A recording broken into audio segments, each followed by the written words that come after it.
C'est quoi? Papa, tu as papa, pardon, tu as mamoka. On a commis bon aussi problème. Tu as mamoka. Là, tu as mamoka, tu as papa, tu as mamoka. Et pas dit ça t'espèce là. Yami balé. Yo kanzembo, nzembo ebina na yaki na sengo, na zongi na mawa. Osali na minene.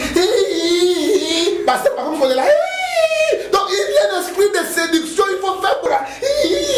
Parce que Ozomona, Gege à sa côté pour nous détruire Banana Nzambe. Papa, Yami balé yo kana nzembo ya mosu. Na komi ko matana ninga makamona te pardon. Tila na papa, tika na ninga makamona te. Tika na sinsa. Toke Yami balé.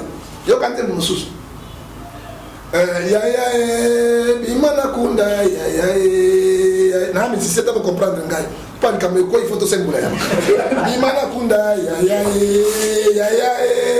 bimana kunda ono de gege ce sont des gege et les gege sont là on doit condamner les gege on les condamne à tout la ndeke yoso moi mon tout nzamba na kondi mangote je suis pour Christ je suis pas pour les gege papa tu as soumis dans 80% yaba hommes de Dieu na Congo Kinshasa ce sont les occultistes. Bakoti na ba science occulte, bakoti na ba incarnation.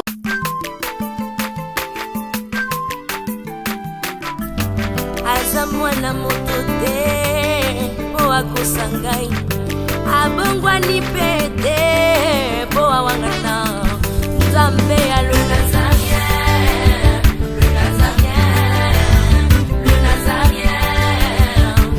Nzamba ayebana kitoko kuma mukondima atako babakolaki mafuta na mosakolima lelo yayo bolingo ebatelile Nazareth lipamboli oyo emonanaka te mpeni mama kandi elobi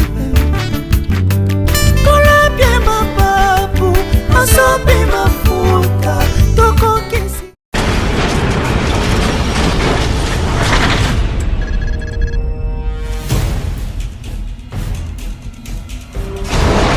Pour vos annonces, vos prédications, vos clips, vos vidéos et autres, il y a qu'une seule adresse. N'hésitez pas à taper www.lesnazareth.com. En ces jours, nous sommes en pleine promotion. Extra matraquage. Olingi promotion ya produit na yo eba na monde entier. Olingi actualité, Olingi visibilité. Contactez les Nazareth. 100% chrétienne, toujours vos amis.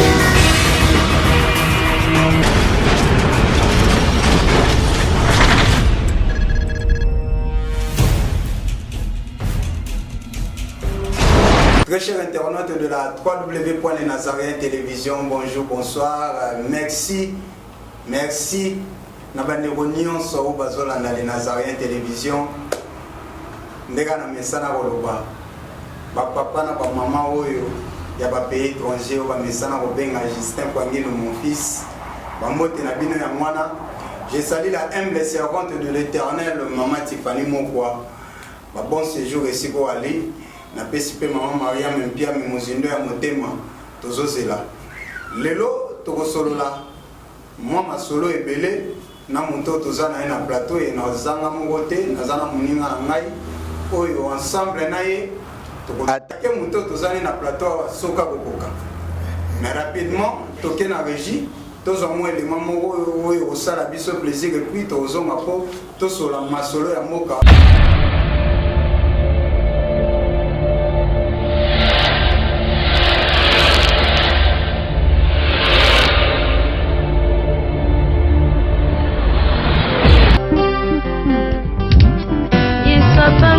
Pinzolina vinangai pia longoli bapota na motema elongia mawa ebongwani nesengo bato basusuki na ntina komi sedi mpona Yesu mpona Yesu Salomon l'homme sage avait déclaré ce qui est courbé ne peut se redresser.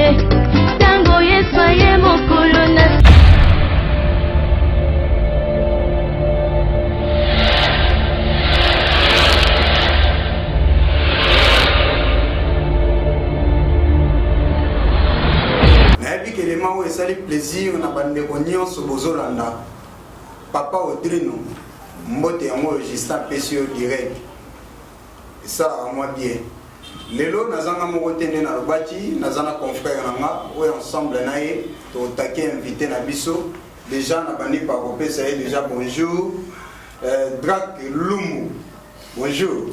Bonjour Dété. Toyambi invité na biso ya lelo. Yé na bengake prophète te yé na bengake na évité vraiment en tout cas pour l'imbisa yé na bengake le grand coach monta maîtriser ma solo le prophète John Ngefa. Bonjour papa. Ah Dété na leli au fond d'Ambia Pambola yo. Omoni coach appelle ça plan équipe. Coach appelle ça balité.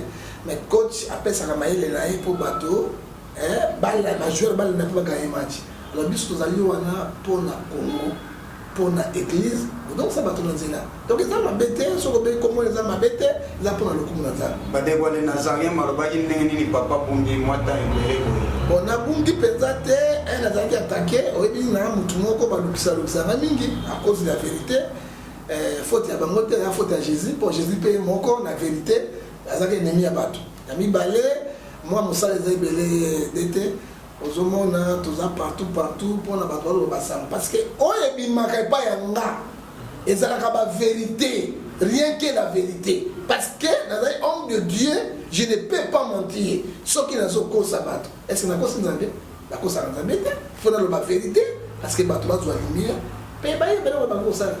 Prophète John Ngefa yende toyambi ensemble na yena confrère nanga to komeka kosola masolo ya mboka lelo ndeko nanga nde na mesana koloba masolo so tolobi te banayemba koloba ngo zala sikotie branché po okosepela rapidement toke na régie totala baimage oyo Alain Kiakala azwelaki biso botala Congo ebale ya Congo ezalaka zairi na kala lelo ekoma ebale ya Congo tozwa image oyo epuis tokozonga po tokontinue masolo tobongisaki na kati ya masolo ya mboka.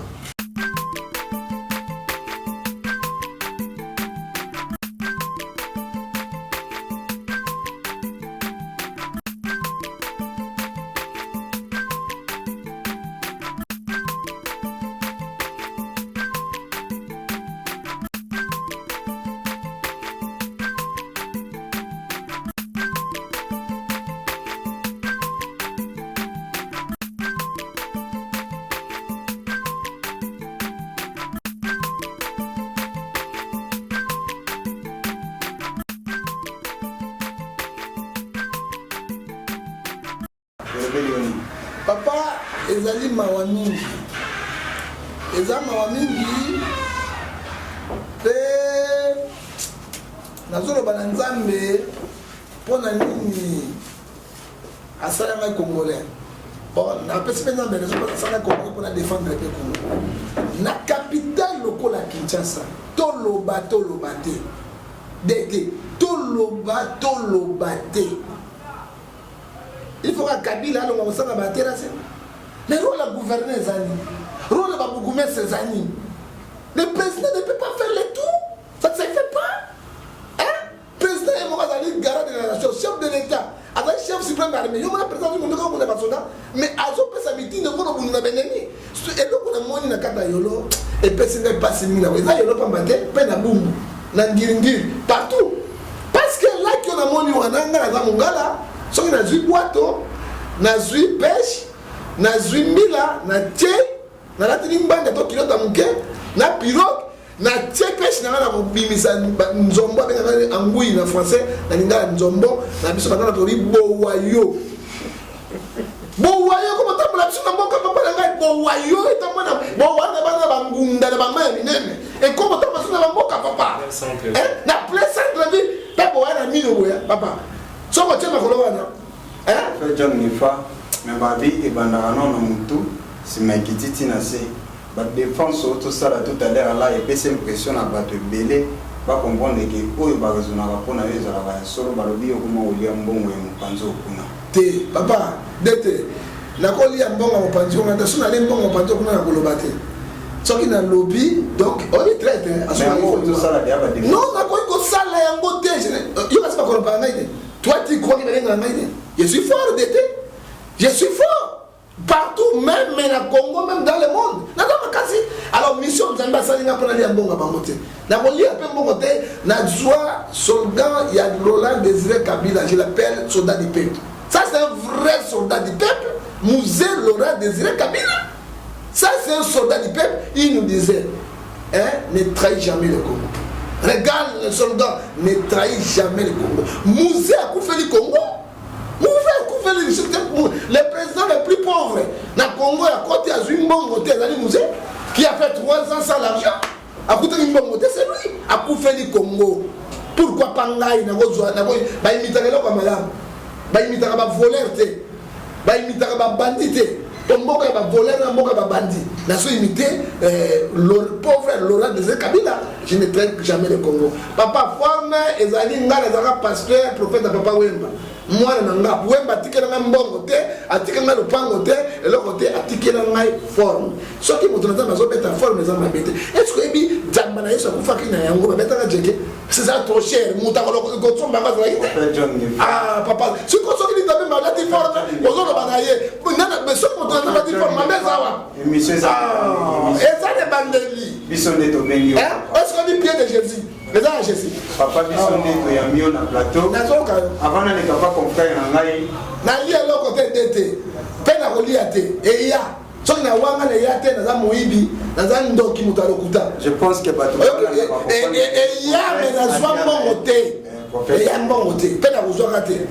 déjà John Ngefa. Bapesaki responsabilité à Maramouta Moussambo Banal Bara 5 ans. Bino Basala Nzambe bapesaki bino responsabilité. Yamaramo bapesaki bino les lobos échoués. Tout le bagan Nzambe est incapable de tenir. Papa, Nzambe est capable de faire. Sauf que nous sommes dans ma commune en Zambie. Parce que la Bible c'est notre constitution. Congo a une constitution, biso ba chrétien, notre constitution c'est la Bible. Il faut la Bible solo. Pour un musulman, Coran ça va dans côté. Mais Bible le la Bible Lamentation chapitre 3 verset 39 qui dira une chose arrive sans que l'Éternel ordonne. Dans la Bible nous makamba 5 ans. Ba prêtre bazaki ba traître depuis longtemps. Depuis époque coloniale. Tokei na Mobutu awa na kati ya conférence nationale. Na nazalaki en tête na mo. Mosengo. Il y a pas pasteur basango parce que ça va pasteur. Tokei na kati na ye, Tokei. C'est Mosengo qui a fait Mobutu 6 ans de transition pour benda ezalika Mosengo, ezalika 5 ans wana moko. Tolongwa awa Tokei premier dialogue. Deuxième dialogue. Troisième dialogue, chef d'État a passé confiance à Sango pour Basango bazui yango, Sango babende. Et puis il y a ça qui ont été Basango bakoresir yango te, ainsi dit l'Éternel. Dans la baki bakoresir yango te, 5 ans et kochoué. Prophétie nini, on a appelé ça mboko kukisamate. Le lot of money échec ya 5 ans normal. Parce que bako perdu na bango, baso banga ba politicien, baso penda kat na bango, même 5 ans, basa intérêt à peuple te. Pour ceux qui ont l'intérêt à peuple, dans le monde où tu es, pas question. Ou bien tout démissionner, peuple en témoin, ou bien tu continuer. Des fois, on lui apprend des missions qui n'ont responsabilité. Si autant Maramambo va voir que ça sonne à nous, ça nous a mis. Bon, jouer sous. Bon, on peut se le bassin dans Zambie, peut-être à trop dire. Parce que, je vais vous dire la vérité, je vais bassin dans Zambie, mais ma belle bassin dans Zambie, je vais continuer à couper. Yo sango kolia mbongo te yo pasteur kolia mbongo ya mboka te mbongo ebembe balia ka yango te ozomo ya matanga balia ka yango te yo prophète kolia ka yango te tikala na bosango na yo tikala na bonzambe na yo pona otoluka moya ko msamboka Moïse abimisaki mboka parce que azali pe prêtre azalaki prêtre David abimisaki mboka azalaki mboka sacrificateur roi pe prophète. Alors, les amis malades mingi. Ceux qui battent dans le jouer, le bail était Zambie à ses pays à Bangote. Drac Lumbo, prophète John Ngefa. Merci d'être pour Naniloba au Pessinga. À s'adresser à prophète John Ngefa pour tout le monde à makambo yo o lobala to sola ki na ba émission YouTube leka eza lokola ba prophétie ya prophète John Ngefa ezo kolanda na moko moko kasi mutu na ngai liboso eza bopré John Ngefa awa bino bapasteur lokola bozobenga basango mpe bazaka bapasteur bapesi bino confiance et pas chef de l'état moi mobulu moko elingaki kobima population efandi kimia mpo bayebaki te banganga nzambe badose batunda moto fanda kimia sikoyo confiance oyo bapesi bino réaction yango oyo ekomonana yo mpe maloba olobaka liboso yango tozomona mwa baefe tobokoconfirme yango parce que tokomi ti na suka te na kolanda yo na bokebi prophète John Ngefa Congo eza lisusu na espoir te tosala nani confiance. Bon, monsieur le journaliste, n'a pas pambola yo. D'abord répondre à yango liboso na yebisaki bino ke c'est un peu kosimba te et puis Congo eza mboko oyo likana pasi mingi. Pourquoi na kati tokopesa biso espoir te mpo nani nalobi meme oyo batie sikoyo wana aza civil soki bokebi te na kati élection mabe ekozala mingi oyo botie sikoyo awa au moins meme basango na baprêtre ata mwa mabe na bango bakobanga nzambe moke mais bato oyo bayebi nzambe te papo babangaka bango te bosi bango na baseni na bisika ezali très très dangereux.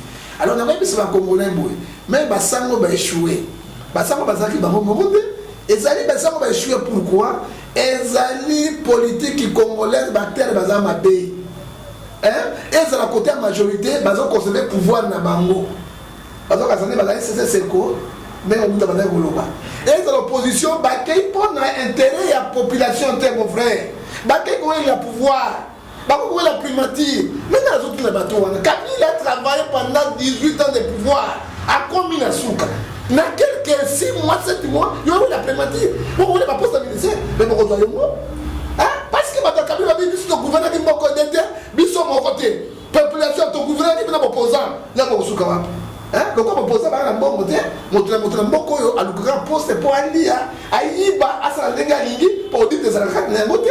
Et puis peuple est en souffrance. Il y a un moment de échec total de Salami. Échec de Salami, pourquoi il connaît pas le pouvoir. Mais maintenant, il y a intérêt à peuple. Question, nous allons comprendre l'objet, espoir et ça.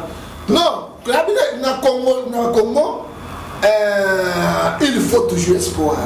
Nous avons besoin de Congo. Nous prions. Nous sommes tous dans faux pasteur. Nous sommes dans faux prophète. Place Matiti Mabezali, Madame Pezana 4. Congo, dans ma évangile à libération. À bientôt, Congo sera libéré. Pourquoi Congo sera libéré? Parce que Congo est l'équipe. Mignon collé à Congo est l'équipe. Souffrance est débordée dans Souka. Mais nous avons la mission. Et nous avons quoi ce gouvernement? À quoi ce pouvoir en place? Pouvoir en place, et l'idée ça va tomber et que ça est côté. Mais on n'a pas les acteurs politiques. Tous les vrais acteurs politiques, ils sont dans l'opposition, ils sont dans le gouvernement, mais Congolais, espoir des alliés, on les alliés battent. Parce que Bible dit que Somme 127 verset 2. Ceux qui montent à son battre, ceux qui montent à son battre, ceux qui ont mis à battre, ils alliés pas. Espoir, ils alliés à Congo, ils ont mis à Moussa. Pour faire John Ngefa, le bateau, ça n'a pas acteur politique, nous avons un biseau. Car il y a un lobby qui non. Bientôt, mandat et président Abisso Joseph Kabila, ils aussi là. Netina n'a pas besoin de relève à un acteur politique basé selon le prophète John Ngefa. Nous avons résister Moïse. Moïse Katumbite. Il a Katumbite. Nzambe a résister Moïse Moussou au sein de la libération. Est-ce qu'on dit que Kabila, la majorité, a préparé successeur Azadé? Qui après Kabila, la majorité, n'a pas Kamamboko Azadé? C'est quoi? Papa, tu as pardon de Kamamboka. On a commis bon problème. Tu as dit Kamamboka. Nani Kamamboka, tu peux pas le Kamamboka. Et pas dire cette espèce là. Les Kamamboka, cette espèce là. Tu as dit autrement, on est bien comme Mobutu. Mobutu a préparé qui relève Naïd. Mais Moussel aura désiré Kabila. Un génie. Donc, un savant a préparé qui? A préparé Joseph Kabila. Tant ma compte qui a tout la Chine de Sana. Pas comme un généraux pour aller à cause supérieure militaire pour aller. Aïba qui apprend à pouvoir. Regarde, les lots Kabila a préparé pour remplacer Zate. Dans l'opposition, Tshisekedi a préparé même Moutou, Tshisekedi a même opposition à Mbutu, a préparé Moutou pour remplacer Azate. Le problème à Congo, papa, tout le monde est dans Zambie. Nzambe ko bimisata ba mabanga oyebi cyo musie so tambola ba farisena ba bia ba tono makelele pekisa ba tono batika ko enda kumisana so so ba ndeko atana pexi bango mo pepe ba nzete babanga ekumazana Nzambe na ba plan na ye Moïse akobima papa Moïse akobima boko kanga ete nazo bisabi na sidi l'Éternel biya komema Congo pour la libérer Congo et à bientôt Congo sera libéré. Pasteur John Gefa, quand on a dit logo moko au préciser à peine Moïse nous sommes tous dans la question collabo Moïse n'a ni akobima pour aussi ça retient sous. Bon, c'est bon. Moïse akobima Moïse moko oyebi antichrist hein. Yo kana bisino ko moko. Les gens croient antichrist c'est un démon azana maseke boy antichrist azali moto. Akobota malibumu ya mama na ye akolia kwanga akomela pe akotanga na basi akobota mais Satan a corrompu ye na puissance diabolique ye nde akokamba mokili pe ye akopesa ba loi mais il n'est pas diable mais c'est un homme. Alors Moïse nazo boya Moïse collaboré Moïse Katumbi travaille avec Kabila hein il a travaillé avec Kabila. Les gens comme opposants, pas au travail de Kabila, ça qui a bois qui sont comme opposants. Non. Prophète John Gefa a 5 ans et bois qui éponge. Qu'est-ce que l'opposition n'a pouvoir en place sur une majorité présidentielle basée pour préparer pour le peuple congolais? Bon, mais c'est le jeunesse dans le bas qui a déjà avant. Pour l'opposition, on va préparer ma marche. Ma marche sur les angapétines. Totamboula, Kaba, Tobazo, Koufa et l'autre voté. Mais pour l'opposition a préparé marche. Quand la marche, c'est pas qu'il est en Kaka et en tout ça, solution mon côté. Tu vas la marche, on a Titi, Mobutu, Kabila, tout ça, mon côté. Mais qu'est-ce qui est la majorité de ça? Majorité de ça, majorité, il y a des motos à bloquer, qui, pour que ce soit la sécurité, à utiliser ma fonction ministérielle pour opposer à Batouanzala. Bato ya piaka baninga na bawele la pas bloqué ba. C'est quoi qu'est-ce qu'on échoué? Qu'est-ce qui est majorité? Quand on dit majorité c'est Kabila le chef de la majorité. Et là on est comme ça les masikoyo na ibisa kibino Congolais bokeba. Soit qui c'est quoi et quoi et aussi battre dans le référendum. Kabila avec majorité va préparer des chambres à parlement. Ba solo là après sa discours à Kabila ko za la boye. Bon, moi, je peux se passer en haut. Je vais simiter. Donc, le premier de simiter. Donc, simiter, peuple souverain à pouvoir aller donc il y a un référendum. Dans le référendum, il y a un préparé parce que Bougoumestre, il y a majorité. Chef Wari, il y a majorité. Gouverneur, il y a majorité. Parlement, il y a majorité. Sénat, il y a majorité. Donc, oui, économiser, non économiser. On est risqué. Ça a déjà une congrès extraordinaire. Alors, changer la constitution, Kabila fait 3e mandat. Il risque que Kabila ait le 3e mandat. Oui est dominé. Alors, comme ça, des chambres Basangani, René extraordinaire, changer la constitution, on peut se Kabila sur le 3e mandat. Alors qu'on peut se Kabila 3e mandat. Est-ce que la population a causé un déni? Faut des opposants. Parce que nous n'avons pas les opposants. Ceux qui ont beaucoup de gens, qui ont été n'a pas et aucune opposition. Marche, rien. Bakaikuna, je vais bakila, banani, kouela, pouvoir, banani, tout, balenga, banani, kuna, intérêt à peuple. Dans la plan, mon aîné, le peuple congolais a un espoir. A fondé la mission, pour monter à cause du peuple congolais. Parce que là, on dit que le référendum, oui, jamais non, et qu'on dominer, oui. Là, tous en plan sous on va préparer pour la prochaine constitution. Et puis dans l'homme la mission va congolais oumela yebela ba slogan ya pamba ils ont aboutir na rien. Oumela dit à quoi acteur politique quand débat bazo ko ça trouve quand c'est acteur politique qui va trouver oumela dit à quoi yebela dit à quoi hein pouvoir les aller à peuple pour na biso to likipe to yusu makile tangate. Tout le monde a dit, même en élection, dès que vous sanctionnez, très bien, avec le soldat, ça n'a rien à voir, parce que c'est qui paie, c'est la population. qui gagne, c'est la majorité à gagner. La majorité à gagner. Pardon, Mumutuna Mususu, d'été à Zanamon, les Kambao Bakistan, et vite à Fatokota, na question où Yangana ya Basa Nzambe, moins trouble Nakati ya Lisanga, ya Basa Nzambe.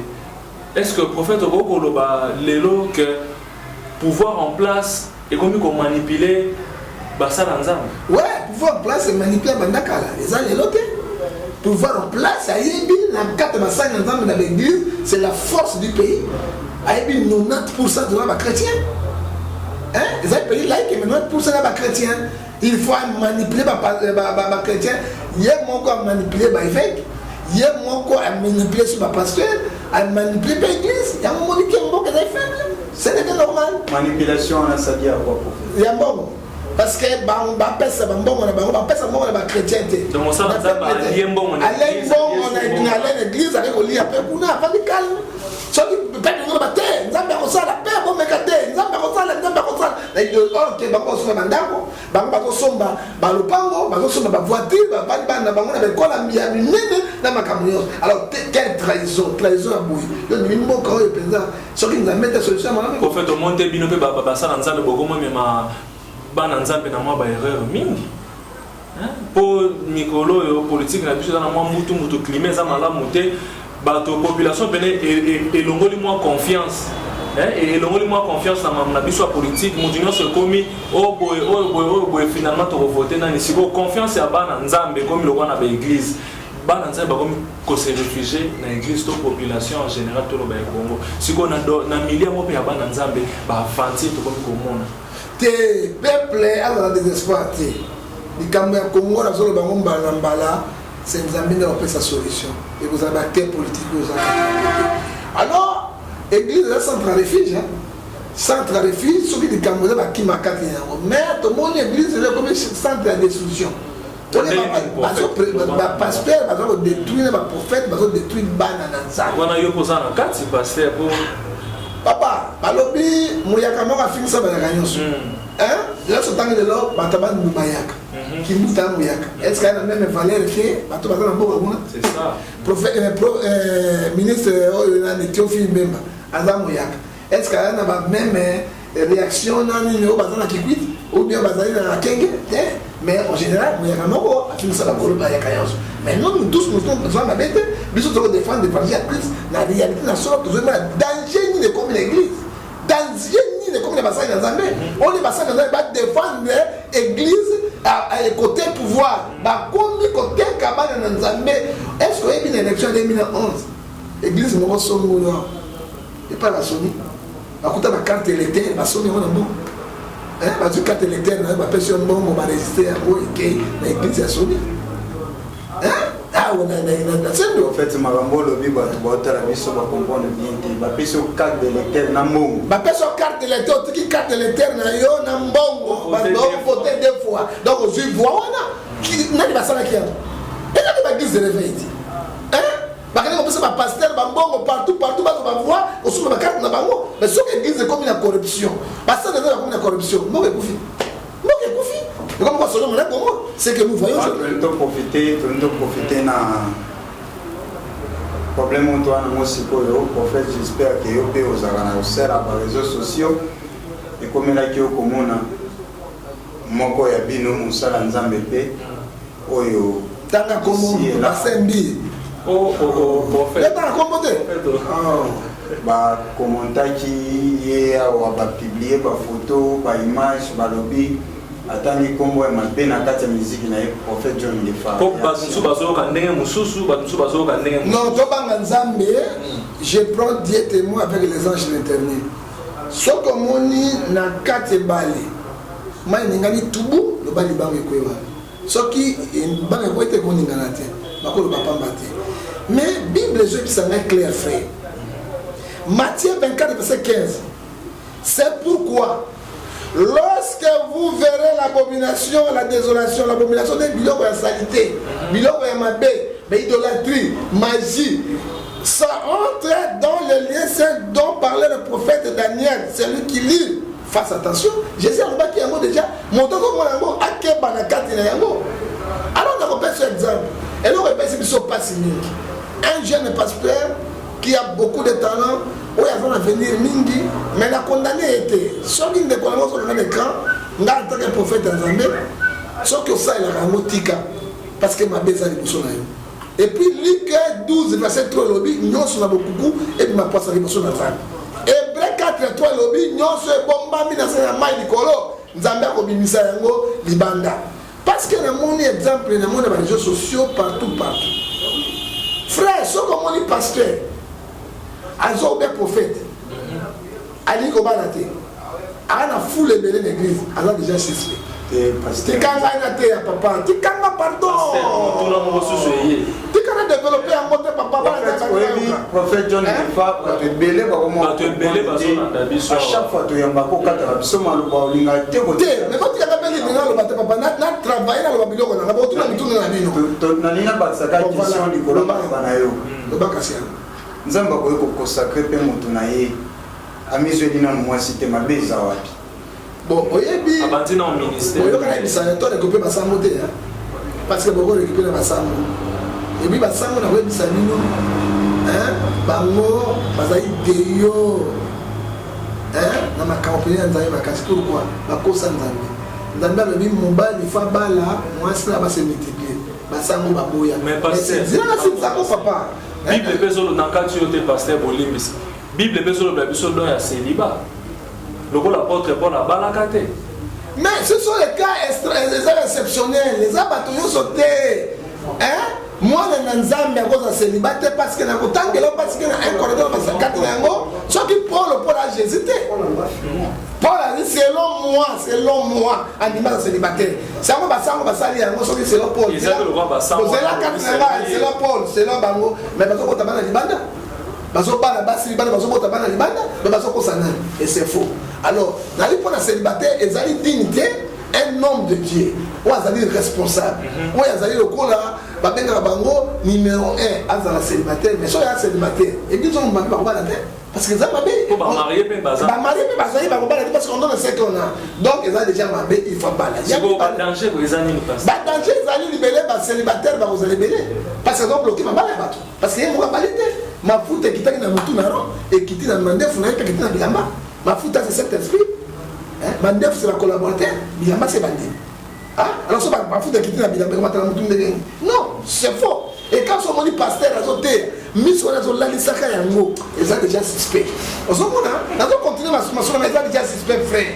Alors quand on a pasteur, à comme quand ça biloko moko ba geste moko na eza mabe tout dans la nzambe na ko pesa exemple qui na ndekolanga Moïse mbi l'exemple de l'internet c'est non yé mais tu bien les exemples monsieur Zati na yoki la désolation sur le continent il est très sain OK bayango et puis là quand on va fondre la batomie ici l'Apocalypse chapitre 13 verset 11 puis j'ai vu monter de la terre une autre bête qui avait 2 cornes, semblable à celle de la nuit, qui parlait comme des paroles arrogantes. Apocalypse chapitre 13, verset 1 à 4, il dit, tout le monde dit, tout ça, mon père m'a séqué Joe.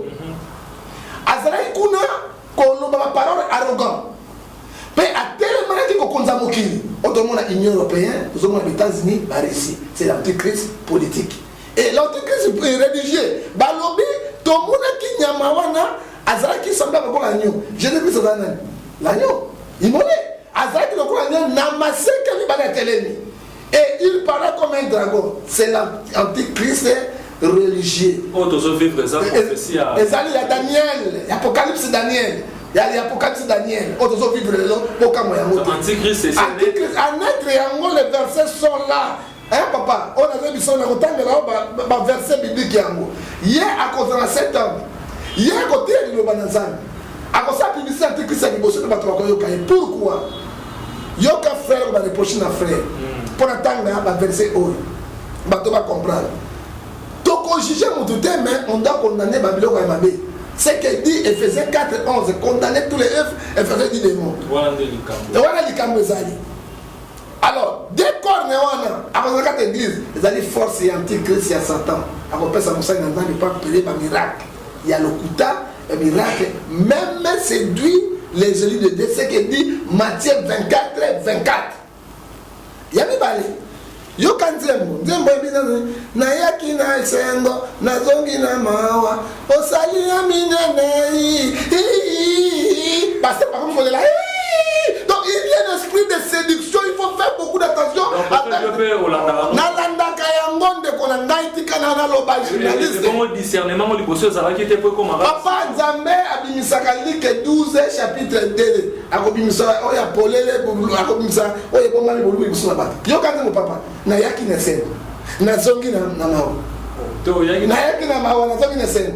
Osali ya minyeni elobi nini sima suki na kaka parce que ozomona gege asa kota mpona kodétruire bana na Nzambe. Nous sommes là pour défendre l'évangile de Christ. Nous sommes là pour kofungola bana na Nzambe miso moto akosa bana na Nzambe te frère. Nous sommes là. Papa, tu kana lo bana papa. Ya mi bale yo kana nzembo yango su. Na komi ko matana tinga makamona te pardon. Tila papa, tu kana mala makamona te. Tika sisa. Tokia mi bale. Yo kante mususu. Bimana kunda na si c'est pour comprendre ngai pas comme quoi il faut tout symbole bimana kunda bimana kunda au nom de Guégué. Mais c'est quoi au nom de Guégué dit quoi? Qu'est-ce signifie Guégué? Je peux dire les enfants de Dieu. Nazo kote na mozindo frère. Au fait. Guégué wana yoga na te kala. Kaka lelo nde Guégué wana. Si donc Guégué yango tango ye mbimbi ya bimisaki yango. Ingénieur de son avant babimisa nzembo ezali très bien contrôlé. Mais bino basala. Non, tika bambulia nga journaliste, tika bambulia nga makamazambe. Bambulia nga ite, tika na makamazambe. Papa tika na sus na continuer. Pour na disque bima, nga za moto ya ba réseaux sociaux ti. Boyo ki sana matene na zolo bate, to yo ki soke rezani, papa corriger mata 10 fois. Papa corriger moi ta 10 fois bité. Pourquoi pas? Quelle est la différence comparaison il a dit Guégué et Jésus. Et quelle comparaison il y a-t-il entre Guégué et Dieu? Donc pasteur il a fait ça expressement dans ma maison et ma côté pour détruire les enfants de Dieu. Papa, c'est là que tu m'as dit ça. C'est quoi deux? Deux dans notre sac à Nabino. Alors, et le moment où on a la carte de la Guégué, mon sac il est dans ce tambour-là, à ça ici niveau. Na poche na toka nina photo azoka ngana photo atesi nibo na mwana bi John Sinai quartier américain je montre dans la 2h du matin totala ngana maman ba film ya immunity ndenge science so dominer bato na moni président Bongo na moni Sassou na moni ba président nyonso na moni Sarkozy na moni Obama ba kota na temple de temple ya diable soki ba koti osa sinyo en fait osa TV na zoloba Obama okanganga Obama tikanga Obama okanganga papa ba ko sala sinyi boye si ya moni sali Satan na moni John Sinai soki abeti moto akoi pa tanga kwa ya sali eboye azo biseka ni monde ezali ya biso ba démon ya ba Guégué tikana lo bate papa soki azongi aye abeti okuyo kwe si ya sali bosoni soka tomo yango tomona ki décoration Moïse bakangi na photo ali o pesa ni donc ezali malamu te coïncidence te malamu te continue oyebi la kozolo ba makambo yo yoza musala Nzambe pasteur Moïse mbi aza musala Nzambe oyebi nini bozo créer na mitema ya bana Nzambe oyo bayaka koyoka liloba Nzambe na bebiso bayokaka miziki wana o bazala mona ba telefone na bandako et boye kozala parerere ne eloko wana esalamaki bino basala Nzambe olebote ya biso ndeni tokoki koreparere wana au contraire bozwa gravir yango sous davantage.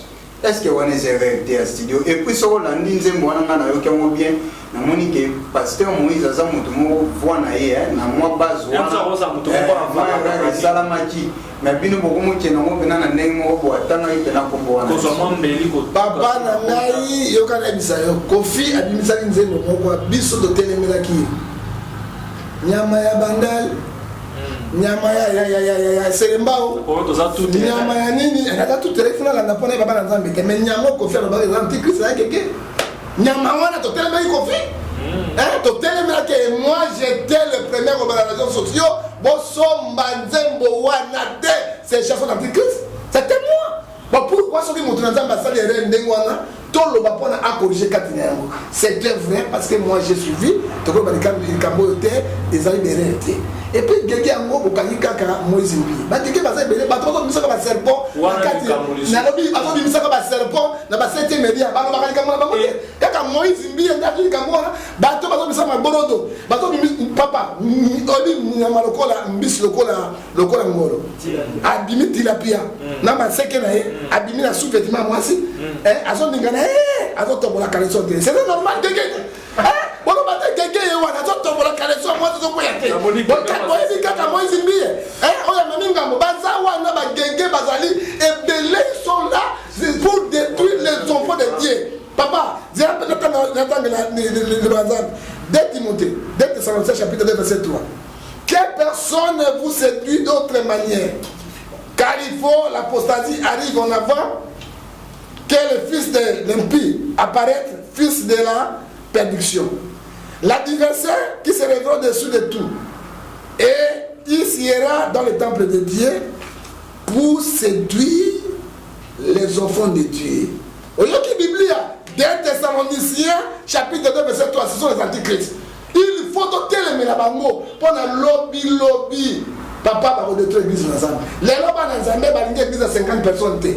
Balinga église à 30 personnes étaient, pasteur a une moto té. Balinga église à 100 personnes étaient. Balinga il y a mi gégé la nabango. Prophète ba amka bazo gagner. Est-ce que ba gagner amité ba na ba machine na bango ngana de saka bango banda kala papa to de no saka bango wa 80% ya ba homme de Dieu na Congo Kinshasa, ce sont les occultistes. Ba koti na ba science occulte, ba koti na ba incarnation, ba koti na misala mabe et rôle na bango ko détruire ba faible. Tout à fait ba nzambe. Mais prophète bozolo bela makambo te, bozolo bela makambo te po ba nzambe bazwa maele. Bozolo bela te bozo bombaka bango bozo maskaka lo bango pour nite ko loba ba bokota na ba communo bozolo ba qu'il faut ko condamner ba œuvre non soit mabe. Mais ngai te za Bible, yo kana bisa yo. Bible zo bisa soni. Na 4 na mokana na Ephésiens 5 verset 14. Toi qui dors, réveille-toi, l'Éternel t'éclairera. Hein? Yo mona mo seleketa obozo makambi. Hein? Mo seleketa zali déjà à 40 000 dans la moto. Puis ozo mona on a c'est du poisson. Yo mona li borodo azo moto so sanda katinamo. Motabika, c'est du poison. Quand créant PC azo bimana dans la moto. C'est le papa na moto. Oh, dans la photo ya papa na fandi boy. Na mona nya azimi jembiki. Nya mo mi c'est des kékés. Et les kékés sont là, on doit condamner les kékés. On les condamne à tout. Moi, je suis en train de dire que je suis pour Christ. Je suis pas pour les kékés. Papa, tu as dit que tu as Prophète, vous pouvez expliquer comment j'étais vers la fin. Prophète, je ne sais pas. Comment qu'il est vers la fin de l'émission. Mais vous expliquez pas dans un moment ceux qui comme wana aux autres wana en tout cas vraiment na yoka kiamote.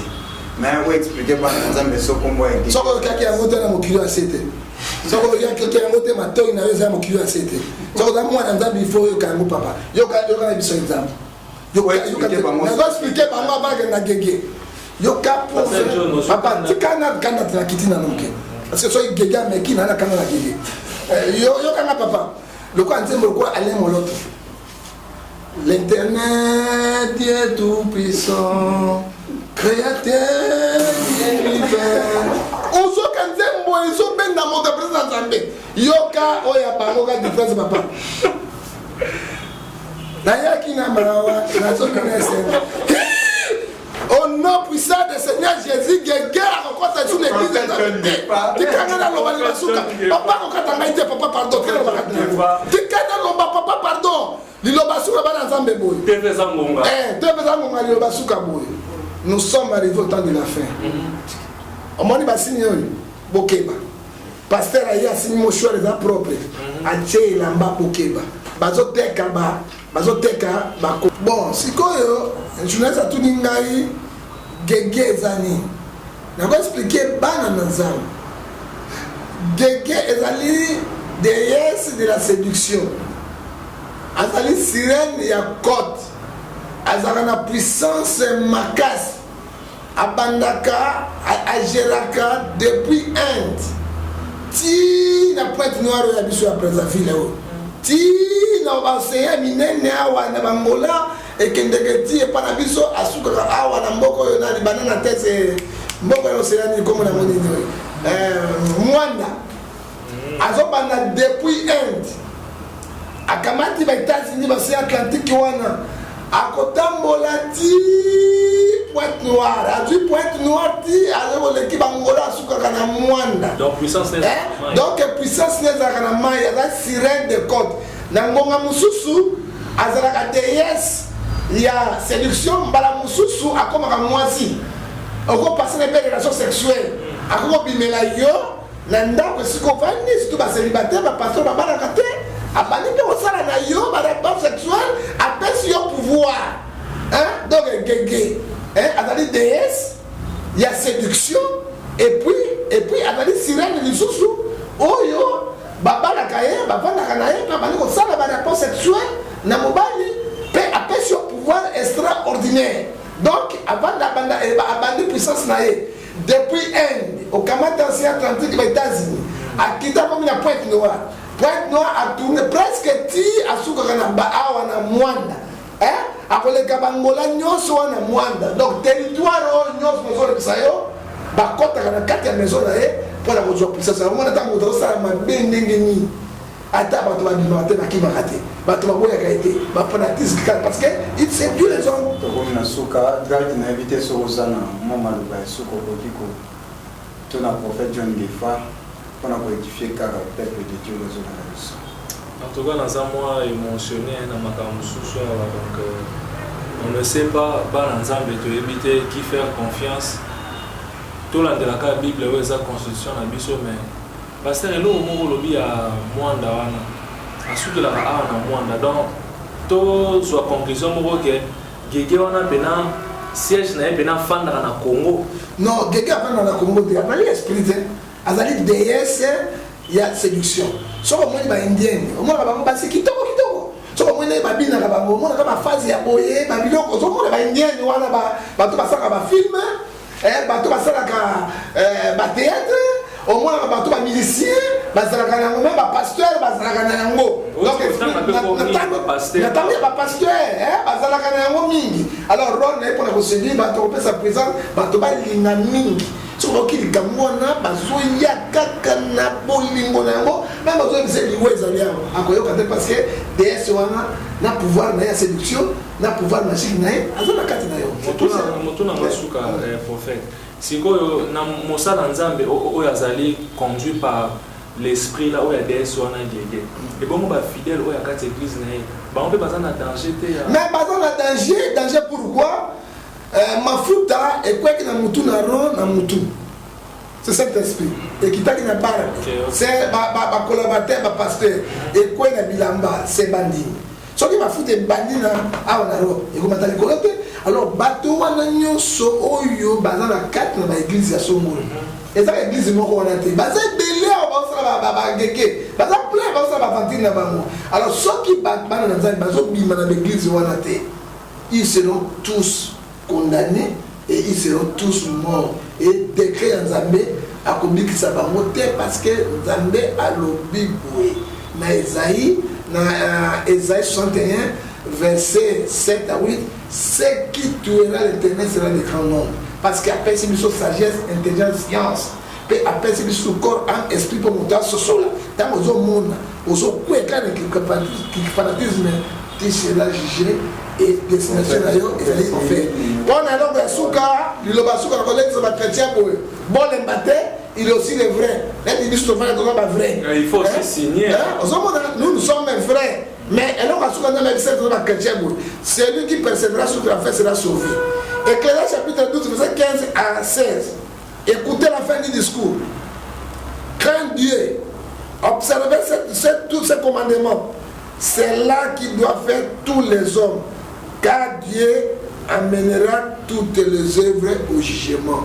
Tobanga nzambe, tosala la volonté ya nzambe, poso tosali mabe, nzambe obima biso na moto. Numéro de téléphone nga, poso ndozwa nga, pona sunga spirituellement, physiquement, WhatsApp, Imo, Viber 00243 89 610 49 41 kozwanga mosusu 00 243 81 807 26 78 okozwanga mais privé na ngai ngonga soko kobenganga oyo kozwanga mungu na bino naza bato bagege te ezali 00 243 99 99 37 42 937 00 243 99 99 42 937 na kosunga yo spirituellement physiquement tika ete nzambe na lola apambola bino. Je pense que masolo ya mboka ya lelo ezalaki réparti na deux tranches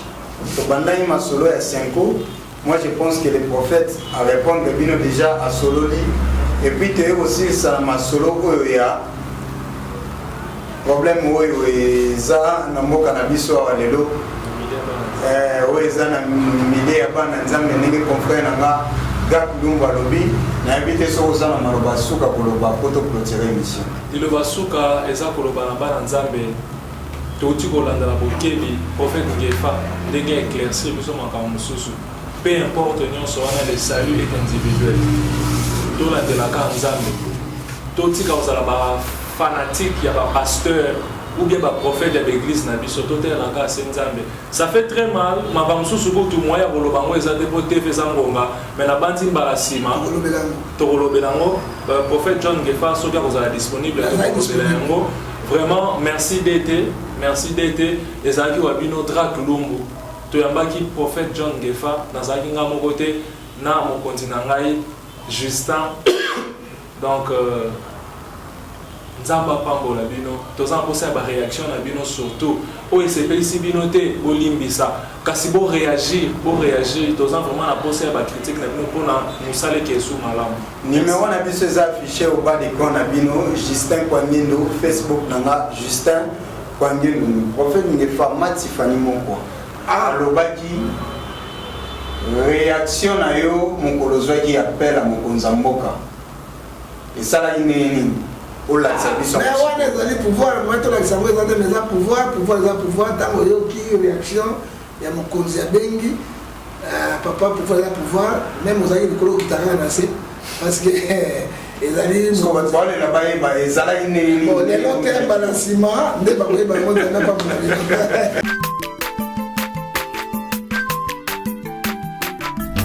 aza mwana moto te po akosa ngai abongwani pete